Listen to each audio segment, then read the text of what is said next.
नमस्कार मित्रों, राधे राधे। तो आज है हमारा फाइंडिंग गॉड इन 100 डेज का सबसे पहला दिन।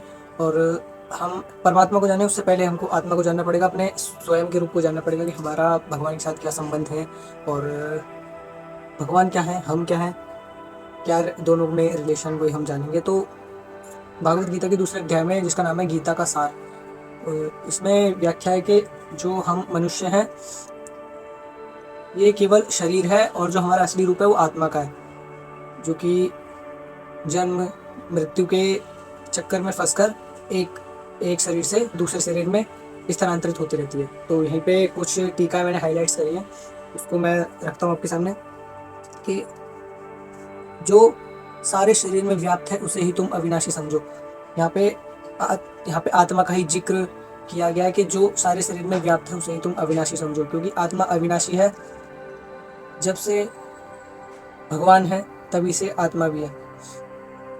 परमात्मा से ही आत्मा का जो है, जैसे आप एग्जांपल समझोगे, सूरज है वो परमात्मा है, और जो सूरज की लाइट है और उसमें जो अणु है बहुत सारे, वो आत्मा है।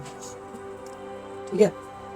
तो हमारा जो क्या बोलते हैं उद्गम है हमारा, वो भगवान कृष्ण से ही है। तो हम अगली चीज पढ़ते हैं। श्वेताश्वतर उपनिषद है, उसमें एक जिक्र आता है कि आत्मा के साइज के बारे में, कि क्या रूप है आत्मा का। तो यदि बाल के अग्रभाग को 100 भागों में विभाजित किया जाए और फिर इनमें से प्रत्येक भाग को 100 भागों में विभाजित किया जाए, इस तरह के प्रत्येक भाग का जो परिमाप है वो आत्मा का माप होता है।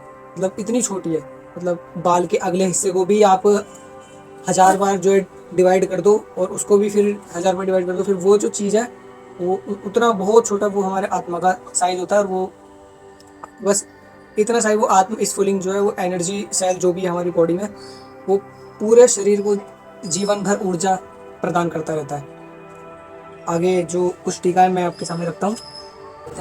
यह अत्यंत लघु आत्म स्फुलिंग भौतिक शरीर का मूल आधार है और इस आत्म स्फुलिंग का प्रभाव सारे शरीर में उसी तरह व्याप्त है जिस प्रकार किसी औषधि का प्रभाव व्याप्त रहता है। मतलब आप बीमार हो गए, आपने कोई दवाई ली, तो वो दवाई आपकी पूरी बॉडी पे काम करेगी और आपके रोग को ठीक कर देगी। उसी प्रकार जो आत्मा है उसका जो प्रभाव है वो पूरे शरीर में व्याप्त रहता है, और केवल 1-2 दिन के लिए नहीं है। दवाई तो ऐसी है कि मतलब आपने खाई और जब तक उसका असर है तभी तक काम करेगी, लेकिन आत्मा जो पूरे जीवन भर आपको ऊर्जा प्रदान करती रहती है, आपको चेतनामयी रखती है पूरी जिंदगी भर। आगे बढ़ते हैं। आत्मा की यह धारा विधारा सारे शरीर में चेतना के रूप में अनुभव की जाती है और यही आत्मा के अस्तित्व का प्रमाण है। मतलब ये जो चेतना है हमारे में, तो जो हमें जीवन का एहसास दिलाती है कि हाँ हम जीवित हैं, वो ही, उसे ही आप आत्मा समझो। यहाँ पे ये चीज़ समझाई गई कि चेतना जो आत्मा के ही कारण है, आप में आत्मा है इसलिए आपको ये एहसास होता है कि आप जीवित हैं। आगे बढ़ते हैं। सामान्य से सामान्य व्यक्ति भी समझ सकता है कि ये भौतिक शरीर चेतना रहित होने पर मृतक हो जाता है और शरीर में इस चेतना को किसी भी भौतिक उपचार से वापस नहीं लाया जा सकता। एक बार अगर प्राण छूट गए, व्यक्ति की मृत्यु हो गई, तो उसके बाद कोई भी और तरीका नहीं है कि आप वो जो आत्मा शरीर से निकल गई आप उसको वापस ले आओगे। वो इसी कारण है क्योंकि आत्मा ने शरीर छोड़ दिया।